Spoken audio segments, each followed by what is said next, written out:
오늘 말씀은 여러분이 주보에 설교 노트에 가정을 일깨우기 위한 아내와 남편의 역할 이렇게 되어 있습니다. 오늘 새벽에 일어나 가지고 제가 말씀을 쭉 다시 한번 이제 정리하면서 기도하면서 보다 보니까 1절부터 6절까지는 아내들을 향하여 주신 말씀이고 7절 한 절은 남편들을 향하여 주신 말씀이거든요. 그 말씀을 준비하다 보니까 아내 편이 길어요. 남편 편은 짧으면 안 되겠다라는 생각이 들었습니다. 성경은 비록 아내 편은 길고 남편 편은 짧지만 내 설교는 아내 편, 남편 편 똑같이 해야 되겠다. 그렇게 해서 오늘 중간으로 뚝 잘라가지고 오늘은 아내 편, 다음 주는 남편 편, 더 길지도 몰라요. 남편 편 이렇게 해서 말씀을 제가 다시 정리를 했습니다. 그래서 설교 노트하고 좀 다를 수가 있으니까 여러분 이해하시고 들으시길 바랍니다. 우리 금년도 한 해 목표가 일깨움의 해입니다. 일어나 깨어 움직이는 해, 일깨움입니다. 오늘 말씀의 제목은 가정을 일깨우기 위한 아내의 역할이에요. 가정을 일깨우기 위한 아내의 역할. 다음 주는 남편 편, 남편의 역할, 이 부분을 나누도록 하겠습니다. 병원을 입원하면 간호사들이 수시로 체크하는 것이 있어요. 그게 뭐냐면 한밤중이라도 자고 있을지라도 자기 교대 시간이 되면 와서 뭘 하냐면은 수시로 체크하는 것이 체온입니다. 그렇죠? 체온. 그런데 여러분이 우리가 예배당에 들어올 때 발열 체크를 하잖아요. 근데 발열 체크가 이게 문제가 있는 것 같아. 제가 발열 체크기를 발명한다면 저렇게 발명 안 해요. 36.5도면 정상입니다. 이러고 36도면 건강해져야 됩니다. 이러고 35.5도면 병원에 가서 체크받아야 됩니다. 이렇게 해놓으면 어떨까? 이런 생각이 들었습니다. 왜냐하면 우리 몸의 정상 체온은 36.5도에서 37.1도입니다. 그런데 보통 암 환자나 병에 걸린 사람의 체온은 그보다 낮습니다. 그러니까 병과 체온은 어떤 그런 관련이 있을까요? 체온은 0.5도에서 1도만 차이가 나도 우리 몸에 엄청난 영향력이 나타납니다. 36.5도에서 0.5도 내려간 36도가 되면은 열을 발생시키기 위해서 몸이 떨립니다. 35.5도가 되면은 배설 장애가 일어나고 알레르기가 발생합니다. 거친 피부, 또 변비, 잇몸병과 같은 가벼운 질병으로 시작을 해서 위궤양, 당뇨병, 골다공증, 궤양성, 대장염, 악성 종양, 메니에르병, 간질성 폐렴, 파킨슨병, 치매, 천식, 아토피, 알레르기 이런 질환이 그 원인도 사실 저체온이 가져온 질병입니다. 체온이 낮기 때문에 가져온 질병이에요. 35도는 암세포가 활성화되는 최적의 온도예요. 그 30도가 되면 의식불명 상태가 됩니다. 우리 몸에 병이 걸리면 스스로 체온을 올려서 이 신체를 보호하려고 하는 그런 것이 있습니다. 그래서 체온이 오르면 면역력이 향상이 되고 체온이 낮아지면 면역력이 내려가서 암이 걸릴 확률이 일어나게 된다는 겁니다. 그렇다면 여러분 이거 생각해 보세요. 우리 몸의 체온을 떨어뜨리는 것이 뭐가 있을까요? 우리 몸의 체온을 떨어뜨리는 원인이 뭘까요? 원인이 뭐냐? 그랬더니 알고 봤더니 화학물질 때문에 그렇다는 겁니다. 화학물질 때문에 체온이 1도만 떨어져도 면역력은 30%나 감소합니다. 그러니까 현대 문명의 발달은 화학 독소의 역사와 똑같이 가고 있다고 이야기합니다. 자기도 모르게 화학 독소가 유입이 되어 가지고 몸에 쌓이게 되는 거죠. 독소가 몸에 쌓입니다. 먹는 것과 그리고 환경으로 인하여 독소가 들어옵니다. 방부제, 조미료, 색소, 표백제 등에서 합법적으로 사용되는 식품 첨가물만 해도 무려 350종류가 되는 겁니다. 법에 걸리지도 않는 그런 독소가 들어있는 것들이 말입니다. 그리고 자신도 모르게 섭취하는 화학 첨가물의 종류가 하루에 80종류가 되고 섭취량은 1년에 4kg, 개인당 평생 150kg에 이른다고 합니다. 그래서 자신도 모르게 섭취하는 것이 그러는데 한국은 또 술 소비량이 세계 2위래요. 우리나라 술 소비량이 세계 2위래요. 술을 집어넣고 담배를 피고 이러면은 뭘 집어넣는 거예요? 독소를 집어넣는 거예요. 이게 독을 집어넣는 거, 독을. 아니 그래 놓고 오래 살게 해달라고, 건강하게 해달라고 기도합니까? 그거부터 제거해야죠. 그러니까 독소가 들어가는 거예요. 독소. 그리고 뿐만 아니라 40대 남성 사망률, 그리고 3, 40대 유방암 발병률, 노동시간과 과로사, 간질환, 이게 세계 1등이랍니다. 우리나라가. 그러니까 공기 중에 먼지 함유량은 선진국보다는 3.5배 많고 이산화질소 함유량은 1.7배나 많은 나라가 우리나라예요. 생활 주변에 독소가 만연하면서 한국인의 면역력은 뚝뚝 떨어지고 있다고 말하고 있습니다.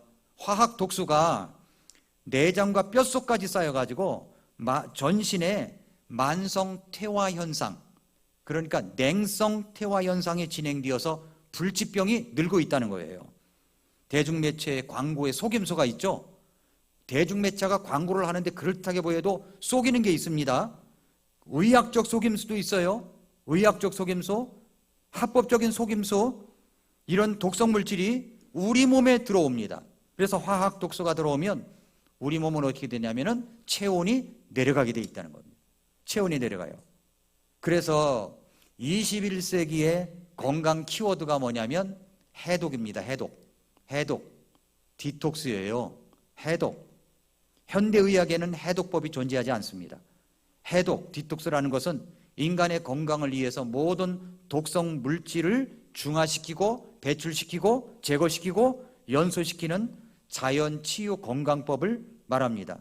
독성 화학 물질이 일체에 축적되면은 면역력이 고갈되고요. 몸이 차가워져서 저체온증이 되게 되고 면역력이 떨어져서 각종 질병의 초기 증상이 일어나다가 계속되면 중병으로 이어지게 되는 것입니다. 자, 몸을 차갑게 하는 음식들이 있더라고요. 몸을 차갑게 하는 음식 뭐가 있을까요? 뭐가 있어요? 아이스 커피. 예, 좋아하시는 분들 무진장 많아요. 그렇죠? 아이스 커피 싫어하는 분 없으시잖아요. 그죠? 아이스 커피 다 좋아해요. 그런데 찬 것을 집어넣으면 몸이 냉증으로 간다는 겁니다. 몸이 냉증으로 가는 거예요. 찬 것을 집어넣는데 무슨 뜨뜻해지겠어요? 냉증으로 가지? 그렇다는 거예요. 몸을 차갑게 하는 음식이 있어요. 닭고기. 또 그렇다는 겁니다. 몸을 차갑게 하는 음식이 또 있습니다. 이런 음식을 계속 인스턴트 식품을 갖다 섭취하면 결국 어떻게 되냐면 저체온증으로 가게 되는 지름길이라고 하는 겁니다. 그래서 이제 그렇게 저체온증으로 가게 되는데 가만히 생각하니까 영적인 건강 온도도 1도만 차이가 나면 내 영적 상태를 좌우하게 될 수 있겠구나라고 생각이 들었어요. 그래서 여러분 영적으로 내 마음을 따뜻하게 해야 되는데 내 마음을 차갑게 하는 이런 독소 같은 세상적인 것을 계속 먹다 보면은, 주입하다 보면은 내 영적인 상태는 냉랭하게 됩니다. 오늘 한번 생각해 보세요. 여러분 교회당에 앉아 있는데도 불구하고 마음이 냉랭하지 않습니까? 그런 분 혹시 있지 않나요? 냉랭한 이유가 뭐 때문일까요? 마음이 냉랭해요. 말씀을 들어도 별로 반응이 없어요. 이것은 지금 굉장한 중병으로 가고 있다는 겁니다. 냉증으로 걸려 있다는 거예요. 저체온증으로 가고 있다는 겁니다. 영적으로. 그렇게 되면 뭐예요? 그것은 이제 여러 가지 기본적인 질병에 걸리다가 나중에는 중병으로 갈 확률이 엄청나게 많이 있다는 겁니다. 영적인 생기를 잃어버리고 타성에 젖어 신앙생활을 하고 주님께서 꼭 하라고 하시는 일에 대한 관심들은 식어져가는 모습을 느낀다면 여러분은 영적인 질병, 중병으로 가는 중입니다. 자연 치유력에 기초하는 이 해독 음식이 우리를 살리듯이 순수한 하나님의 말씀과 예배와 그리고 하나님께서 말씀하신 이 사명이 우리 몸을 살리는 겁니다. 그래서 여러분 내가 주일을 지키는 게 아니라 주일이 나를 지켜주는 거예요. 주일이 나를 지켜주는 거예요. 그래서 우리의 혼이 차갑게 되면 우린 영적인 질병이 찾아오게 되는 겁니다. 그래서 이미 와 있는지도 몰라요. 내 생각에 따라 마음대로 세상 음식을 먹을 것이냐, 아니면 하나님의 말씀과 그 영적 음식을 먹을 것이냐, 오늘 말씀에 귀를 기울이셔야 됩니다. 제가 왜 이런 얘기를 하냐면 오늘 이제 가정을 건강하게 일깨우기 위한 아내 편, 남편 편 하잖아요. 이런 말씀을 들으면 생각할 때 뻔한 말씀이라고 생각하기가 쉬워요. 아, 그거 뭐 맨날 뭐 그래, 말씀은 그래도 집에 가서는 나는 그렇게 안 살아, 이렇게 미리부터 결심하려고 하는 분들은 이미 냉증에 걸려 있는 겁니다. 이 몸을 따뜻하게 해야 돼. 마음을 따뜻하게 해야 돼. 그래야 여러분이 살아요. 그래야 여러분 가정이 삽니다. 그래서 미리 말씀드린 겁니다. 냉증으로 가면 위험합니다. 오늘 마음에 다시 한번 생각해 보십시오. 말씀을 받을 때 아멘으로 받으셔야 돼요. 오늘 아내 편, 그러니까 남편들은 야 신난다 이렇게 생각하지 마시고 똑같이 여러분이 신부라고 생각하시고 예수님의 신랑된 예수님의 신부라고 생각하시고 들으시기 바랍니다. 그리고 아내된 여러분, 오늘 말씀을 들으시고 우리 주님의 음성을 들어보시기를 바랍니다. 오늘은 가정을 일깨우는 말씀이에요. 아내와 남편의 역할에 대해서 이야기합니다. 아내의 역할이 있고 남편의 역할이 있어요. 이런 말씀을 하면 아, 그 인간 또 이렇게 생각하면서 그 여자 하면서 자기 생각이 하나님의 말씀을 뒤엎어 받아들이지 않는다면 영적인 상태가 냉증으로 가고 있다는 것입니다. 그래서 오늘 베드로전서 말씀을 드린 겁니다.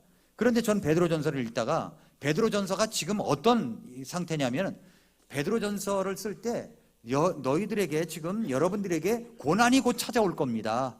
이 고난이 곧 옵니다. 고난 가운데서 여러분이 이렇게 살아야 됩니다.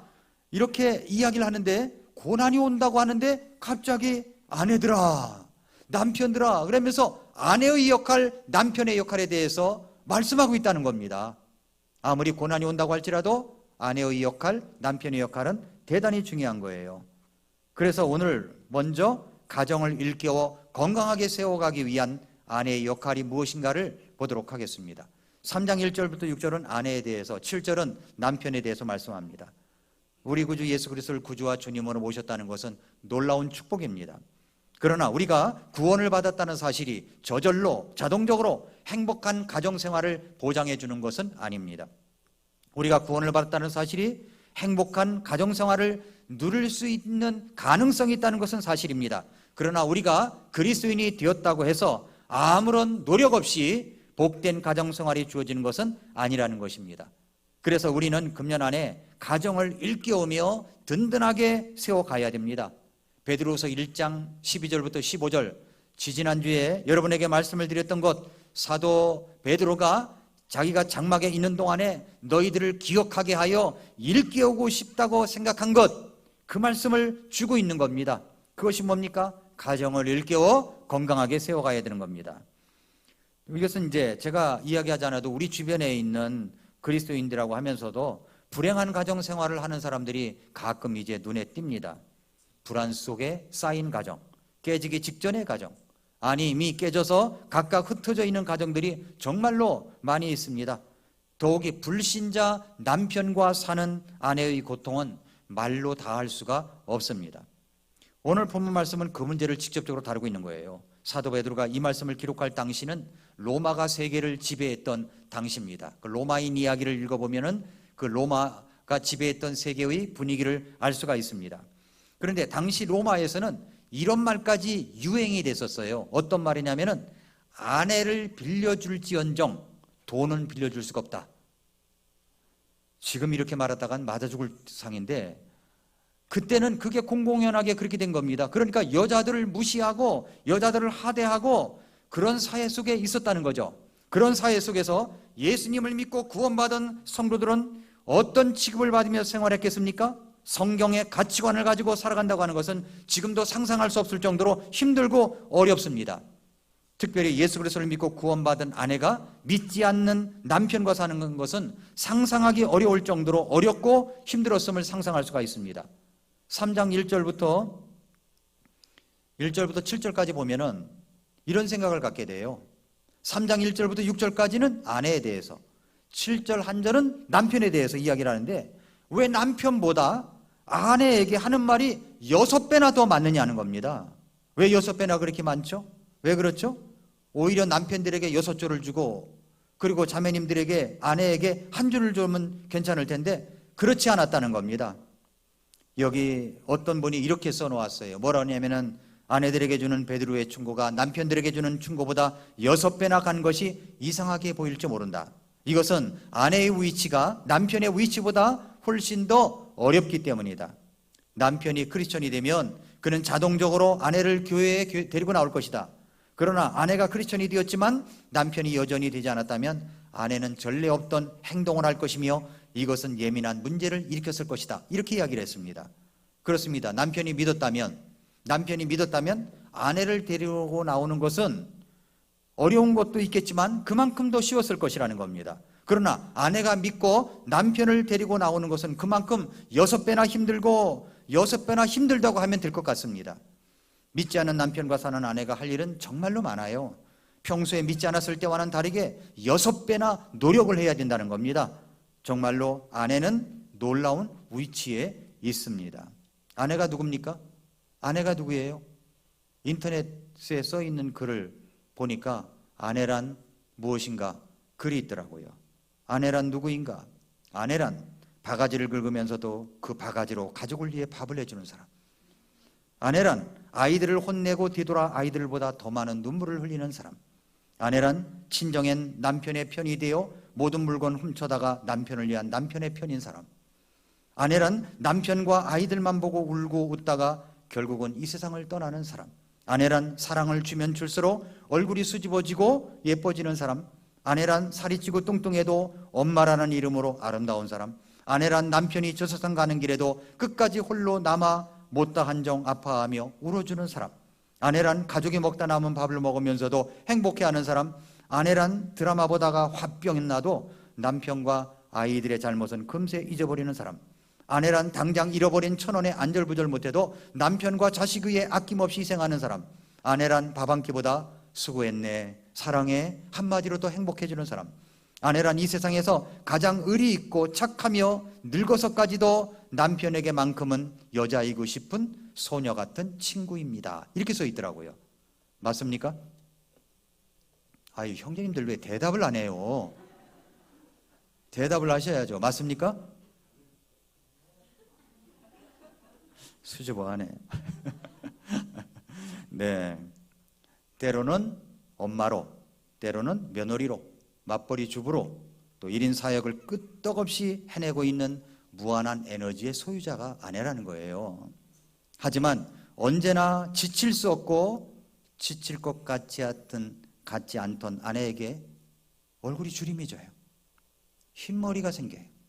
에너지가 고갈돼요. 나약하고 힘없는 시기가 오게 됩니다. 그러니까 이 세상에서 이와 같은 만능 아내에게 에너지를 충전해 줄 수 있는 사람은 누굽니까? 누구예요? 바로 남편 한 사람뿐이라는 겁니다. 남편의 따뜻한 포옹, 고마워, 사랑해 라는 말 한마디에도 아내는 이 세상을 들었다 내려놓을 수만큼의 큰 에너지로 충전을 받습니다. 아주 작은 것에 상처받고 아주 작은 것에 큰 감동을 받는 아내, 이런 소중한 한 사람을 평생토록 아끼며 사랑해줘야 되지 않을까요? 아내란 누굽니까? 그래서 저는 남편보다 주어진 말씀이 6배나 긴 말씀으로 아내들에게 주신 말씀을 보면서 다음 주에는 남편들에게도 똑같이 길게 해야 되겠구나, 이렇게 이제 생각이 드는 겁니다. 한 절이지만.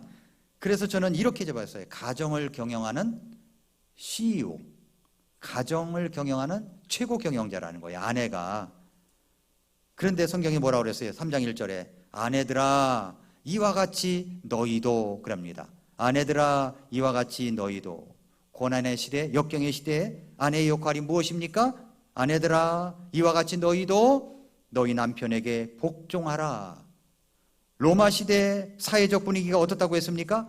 아내를 빌려줄진정 돈은 빌려줄 수 없다는 말만 보더라도 그때 분위기는 여성들에 대해서 얼마나 홀대하는 그런 시대였습니까? 그런데 그런 시대 속에서 예수님을 믿고 구원받은 아내들에게 말씀하시기를 너희 남편에게 복종하라고 말씀하십니다. 만약에 성경도 모르고 구원도 모르는 사람이 그 시대에 사는 아내들에게 편지를 썼다면 아내들아 남편에게 저항하라 라고 썼을 것입니다. 그러나 성경은 말씀하시기를 아내들아 이와 같이 너희도 너희 남편에게 복종하라 라고 말씀합니다. 아내들아 이와 같이라고 했어요. 이와 같이가 뭐죠? 이와 같이라는 말은 2장의 말씀을 받는 말씀입니다. 2장에서 어떤 말씀이 주어졌습니까? 예수 그리스도의 억울한 고난, 애매한 고난을 받으시면서도 그것을 마다하지 않으시고 원망치 않으시고 하나님의 뜻에 복종했다는 말씀이 있었죠.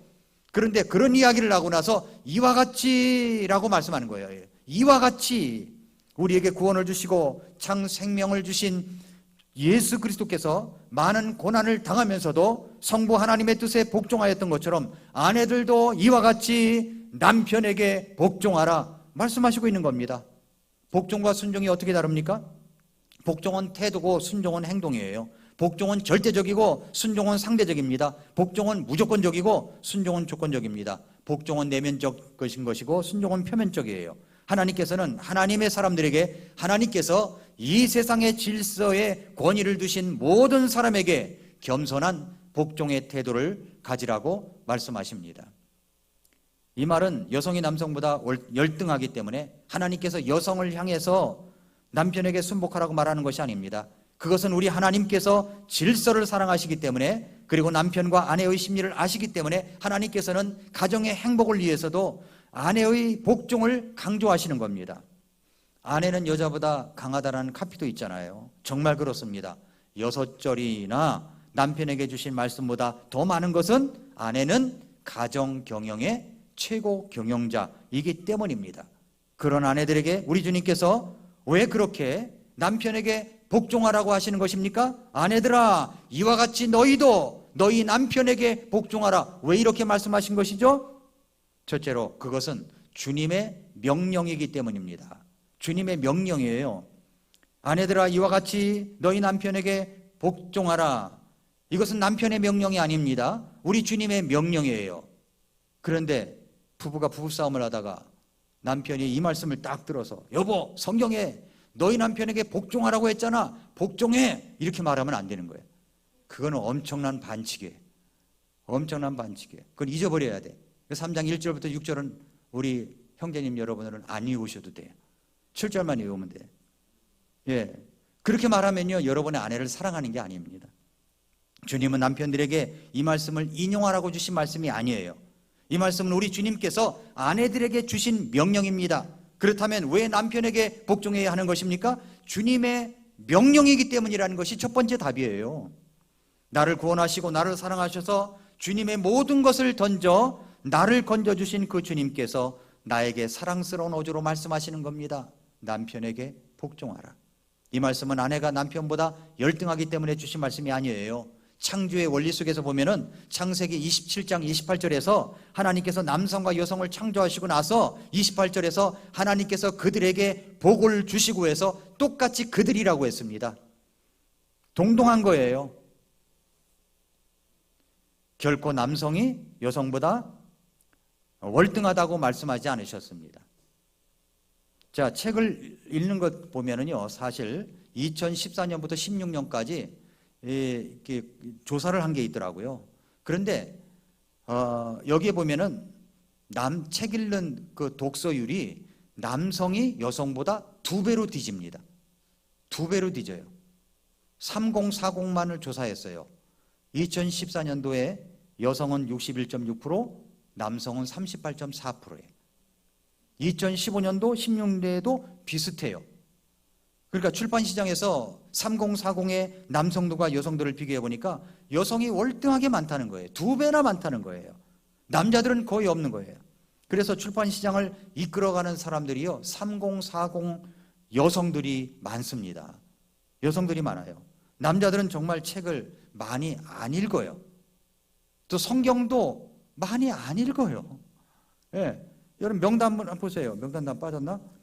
그 조사해 보면 아는데. 예. 명단을 봐도 자매님들이 더 많이 읽어요. 그런가? 뭐 진짜 모르겠네. 한번 봐야 되겠네요. 다음 주에 한번 봐야 되겠네요. 예. 그러나 보통 통계로 보면은 여성이 더 많이 읽는다는 겁니다. 여성이 더 많이 읽어요. 그러니까 월등한 거죠. 그런데 50대가 넘어서면서부터는 여성들이 독서하는 모습이 남성들보다 떨어지기 시작합니다. 그러더니요 60대로 가면 2배로 뒤져요. 2배로 거꾸로 돼버린 거예요. 왜 그럴까요? 왜 그럴까요? 제 나름대로 생각을 해봤어요. 그것은 가정을 경영하는 아내, CEO, 최고 경영자들께서 그동안 살아온 것이 너무 힘들다 보니까 눈도 침침해지고 잘 보이지도 않고 어렵고 힘들고 그러다 보니까 독서율이 떨어진 것이 아닌가 이렇게 생각이 들었습니다. 그래서 우리는 이제 제가 말씀드리려고 하는 것은 여성은 열등한 존재가 아니다라고 하는 것을 강조해서 말씀드리고자 한 것입니다. 자, 그러면 아내들이여 이와 같이 너희 남편에게 복종하라. 왜 남편에게 복종해야 됩니까? 그것은 질서를 중요하게 여기시는 하나님의 명령이기 때문입니다. 두 번째로 남편에게 복음을 전해야 하기 때문입니다. 남편에게 3장 1, 2절을 다시 보세요. 아내들아 이와 같이 너희도 너희 남편에게 복종하라. 이것은 누가 말씀에 순종하지 아니하여도 그들 또한 말없이 아내의 행실을 통해 얻고자 함이니 두려움이 동반된 너희의 정숙한 행실을 그들이 눈여겨보느니라 했습니다. 아내가 남편에게 복종하는 태도를 통해서 남편을 전도하여 주님께로 인도하고 구원받을 수 있는 기회가 될 수 있기 때문입니다. 전도의 기회가 주어지기 때문입니다. 아내가 남편의 성질을 건드려 보십시오. 전도의 기회가 막히죠. 아내가 자꾸만 남편의 마음을 상하게 하는 말을 자주 하고 남편을 무시하면 남자는 무시를 당했다고 생각하면 피가 거꾸로 솟아버려요.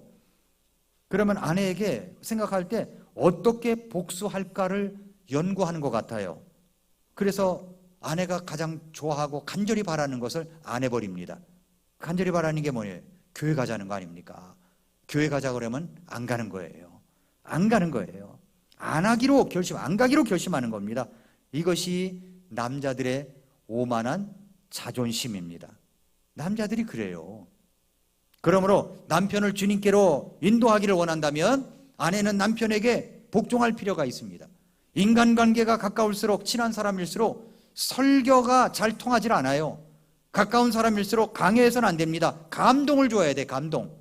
그 감동은 삶을 통해서 우러나오지 않으면 안 됩니다. 그래서 아내가 남편에게 복종해야 되는 거예요. 아내들아 이와 같이 너희 나의 남편에게 복종하라. 이것은 누가 말씀에 순종하지 아니하여도 그들 또한 말없이 아내의 행실을 통해 얻고자 함이라 그랬어요. 얻고자 함이라. 어떤 자매님이 믿지 않는 남편을 전도하여 예수님을 믿게 하려고 어떻게 하면 믿을 수 있을까? 그래서 남편 들어오는 시간에 기독교 방송 설교를 틀어놔야 되겠다. 예, 틀어놨대요. 미라클 모닝은 틀어놓지 마세요. 예, 틀어놨대요. 그러니까 들어왔다 하면 그냥 설교가 나오거든. 그래서 남편이 조금씩 늦어버리는 거야. 늦게 들어오는 거야. 아내 잘 때쯤 들어오는 거야. 어떤 날은 안 들어와요. 그래서 이 아내가 고민이 돼가지고 목사님을 찾아와서 이야기를 했답니다. 목사님, 제 남편이 집에 들어오지 않아요. 왜 그럴까요? 듣고 싶지가 않은 거예요. 남편 앞에서 목사님 칭찬하지 마세요. 그러면 또 오만한 자존심이 고개를 들어요. 고개를 들어요. 그래서 어떤 아내가 참 남편을 인도하고 싶은데 마음과 뜻대로 안 되니까 어느 날 기도하면서 새벽 기도를 가는데 남편 신발을 가지고 새벽 기도를 갔답니다. 신발을 딱 놓고 기도를 하는데 하나님 아버지, 여기 내 남편 신발이 왔으니 몸도 오게 해주세요. 이렇게 기도를 하다가 그게 너무 웃겨서 막 깔깔대고 한참 웃다가 돌아왔다는 거예요. 근데 얼마 있다가 남편이 교회 가자고 하더랍니다. 예, 뭐 기도가 응답이 됐는지 그렇게 됐다는 거예요. 그래서 이제 남편이 아내가 들으라고 하는 그 설교를 듣지 않기 위해서 뭐 여러 가지 또 수를 씁니다. 그래서 남편은 아내의 무엇을 봅니까? 그 설교 틀어놓고 막 그걸 들으라고 하는 게 아니라 2절을 다시 보시면 두려움이 동반된 너희의 정숙한 행실을 그들이 눈여겨보느니라 이렇게 말씀하고 있는 겁니다. 두려움이 동반된 이 두려움은 어떤 두려움이냐면 하나님을 두려워하는, 하나님을 경외하는 두려움을 이야기합니다. 하나님을 두려워하는 그 경외심을 가지고 정숙한 행실을 하는 그 모습을 남편이 지켜보는 거죠. 그래서 정숙한 행실이라고 하는 것은 도덕적인 순결을 말합니다. 신앙적으로 하나님을 두려워하고 도덕적으로 청결한 아내의 태도야말로 남편에게 줄 수 있는 무언의 설교라는 겁니다. 다시 1, 2절을 보세요. 아내들아 이와 같이 너희도 너희 남편에게 복종하라.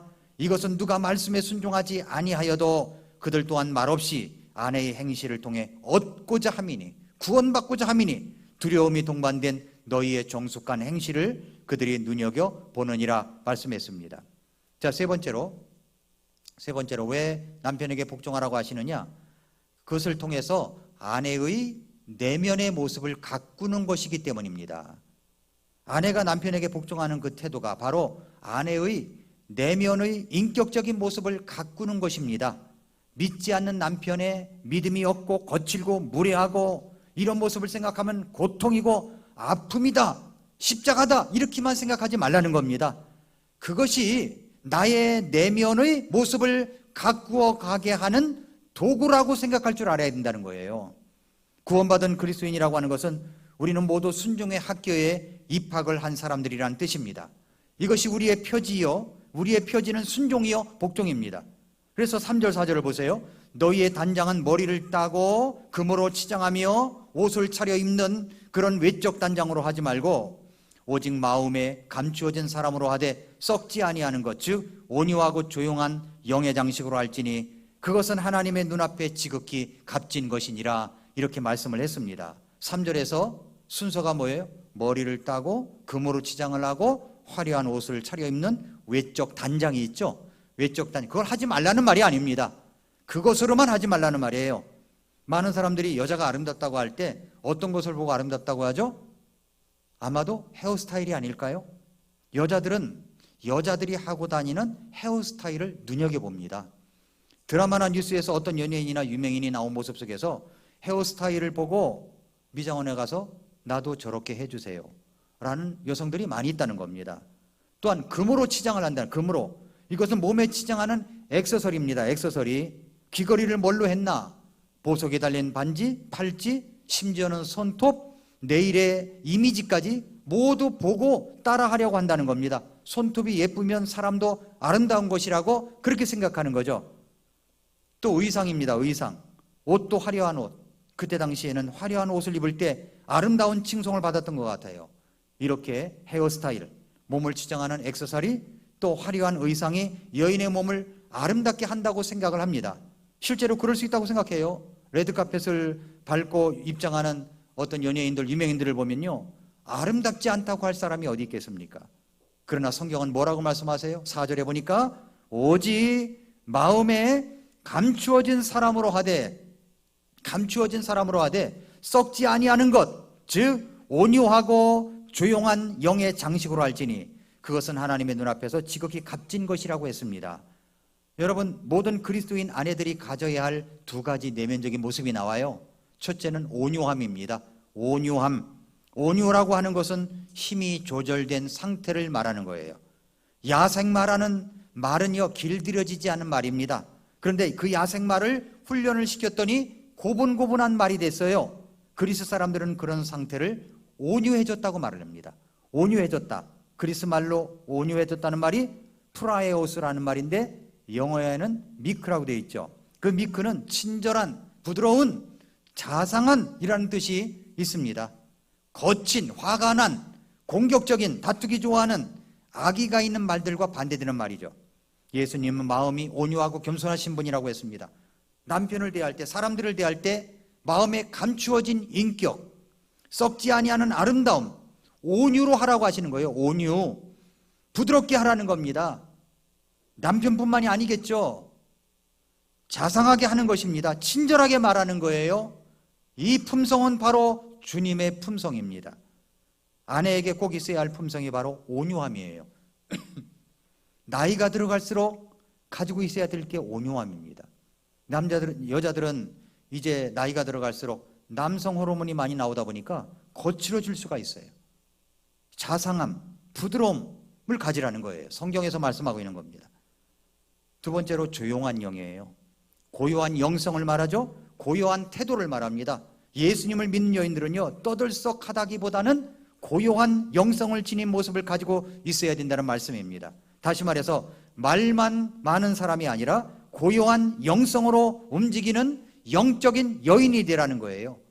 예수님을 믿지 않는 남편과 사시는 아내된 여러분, 여러분의 남편에게 하나님에 대해서, 성경에 대해서 많은 말을 하려고 하지 마십시오. 오히려 여러분의 하나님께 여러분의 남편에 대해서 더 많은 말씀을 하시라는 겁니다.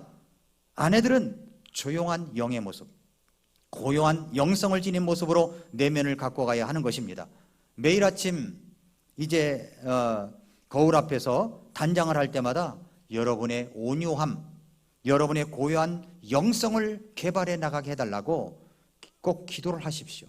화장을 하면서도 기도하십시오.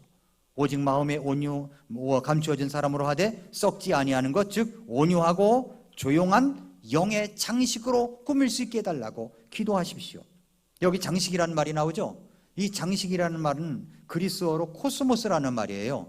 이 코스모스라는 말은 우주를 말하잖아요. 질서 있는 우주를 말하는 겁니다. 질서 있는 우주. 이 코스모스라는 말에서 영어의 화장품, 코스메틱이 나왔습니다. 화장품을 여러분이 바를 때 순서적으로 바르라는 거예요. 순서적으로 발라야 메이크업을 하는 순서가 있는데 그 순서대로 해야 화장을 잘 먹는다는 겁니다. 예를 들어서 로션 크림을 바른 다음에 스킨을 발라요? 아니죠. 그래서 여자들이 어떻게 화장을 하나, 순서가 어떻게 되나 찾아봤습니다. 예, 저희 집사람이 알려준 순서도 있어요. 저에게 하라는 게. 스킨을 먼저 바르래요. 그 다음에 에센스 바르래요. 그 다음에 아이크림 바르래요. 그 다음에 로션 바르래요. 여기까지 제 아내가 가르쳐 준 겁니다.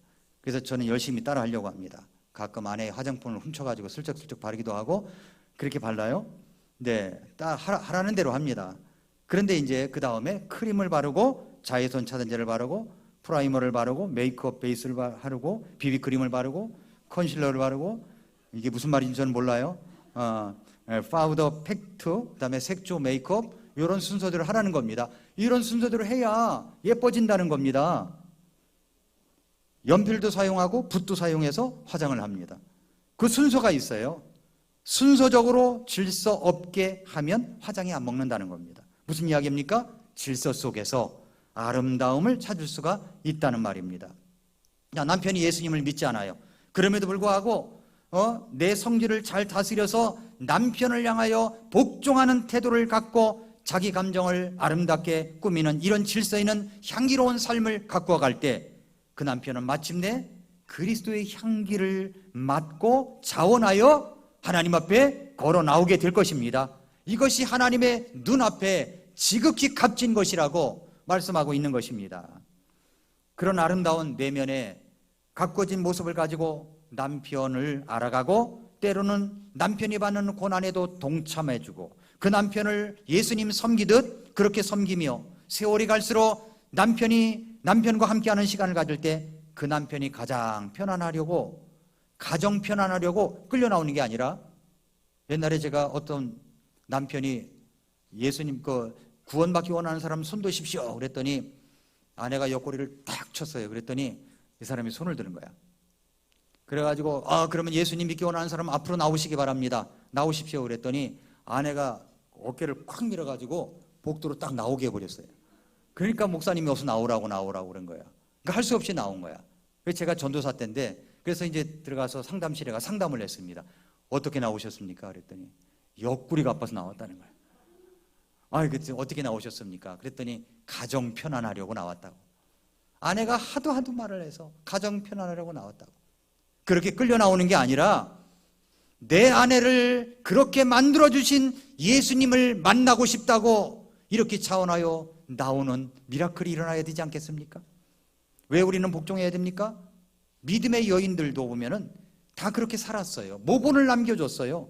그래서 3장 5절 6절에 보니까 옛적에 하나님을 신뢰한 거룩한 여자들도 이런 방식으로 자기 남편에게 복종하여 자기를 단장하였나니 사라가 아브라함을 주라 부르며 그에게 순종한 것 같이 너희도 잘 행하고 어떤 놀라운 일에도 두려워하지 아니하면 그녀의 딸들이 되느니라 말씀했습니다. 아브라함의 아내 사라도 그렇게 했습니다. 사라가 아브라함을 뭐라고 불렀어요? 주라고 불렀어요. 주. 작은 주님이십니다. 영어 성경에 우리 하나님을 일컫고 예수님을 일컫는 주는 대문자 로드예요. 그런데 여기 소문자 로드를 썼어요. 사라라는 이름의 뜻은 여왕을 뜻합니다. 남편을 왕으로 모시지 못하면 자기는 여왕이 될 수가 없는 거예요.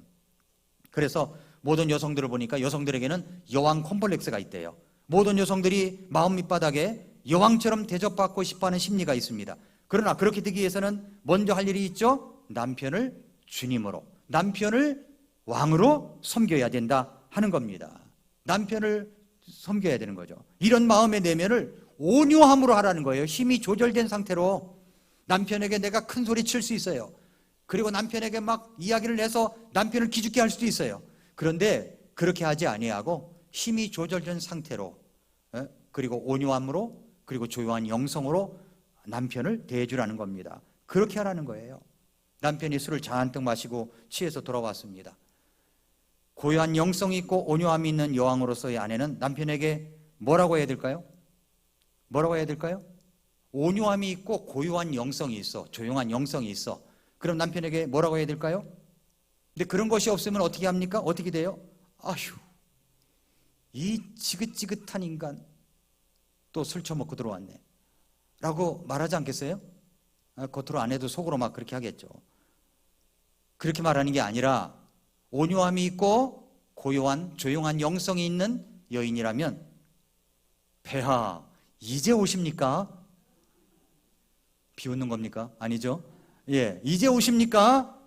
약주 드시느라고 얼마나 고생이 많으셨습니까? 하면서 잠자리 준비하고 발도 씻겨주고 다음날 해장국도 끓여주고 그리고 출근 잘 다녀오라고 한다면 남편이 어떤 생각이 들까요?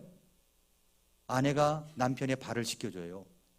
감동입니다. 그건 한번 씻겨줘 보세요. 감동이에요.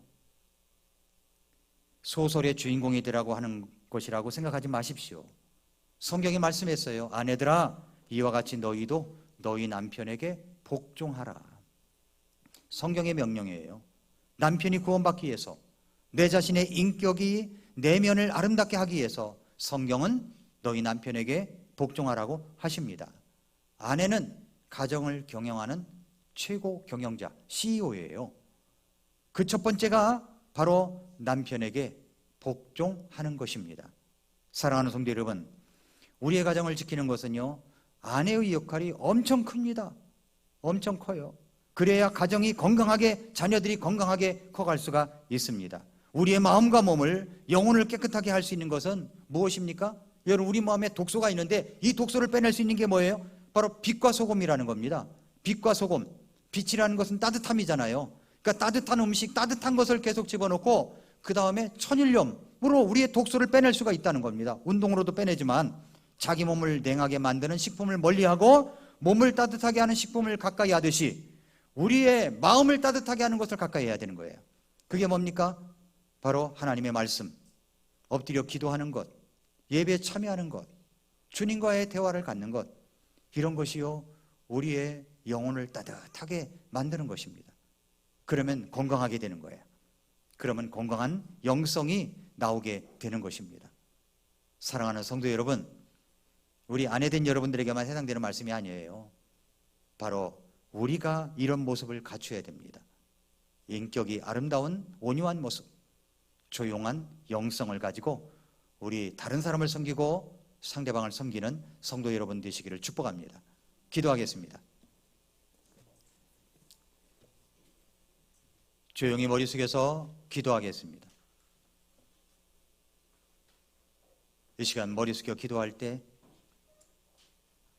우리 마음을 한번 생각해 보십시오. 혹시 냉랭하지 않습니까? 냉랭한 모습이 혹시 있지 않습니까?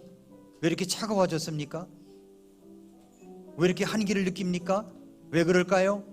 독소가 쌓였기 때문입니다. 그 독소를 빼내야 돼요. 독소를 빼내야 됩니다. 우리의 몸도 독소를 해독, 디톡스를 해야 되고요. 우리의 혼도, 영혼도 뒤통수를 해야 됩니다. 하나님의 말씀에 순종하십시오. 이 시간 아내된 여러분, 하나님 내 남편에게 하나님의 말씀대로 순종하고 복종하겠습니다. 남편을 잘 섬기겠습니다. 이런 마음으로 먼저 하나님께 기도하십시오. 그뿐만 아니라 사랑하는 성도 여러분, 형제 여러분, 똑같이 기도하시기 바랍니다. 여러분에게도 해당되는 말씀이에요. 왜 이게 아내만 주신 말씀이겠습니까? 많은 여러분도 아름다운 인격, 내면의 온유함을 가지고 아내를 조용한 영성으로 잘 섬기겠습니다. 사랑하겠습니다. 이런 결단의 기도가 있어야 되지 않을까요? 또 우리가 하나님 앞에서 온유한 인격을 가지고 우리 주님을 잘 섬기겠습니다. 이런 결단이 있어야 되지 않을까요? 우리 하나님 앞에 한번 같이 기도하겠습니다. 기도하겠습니다.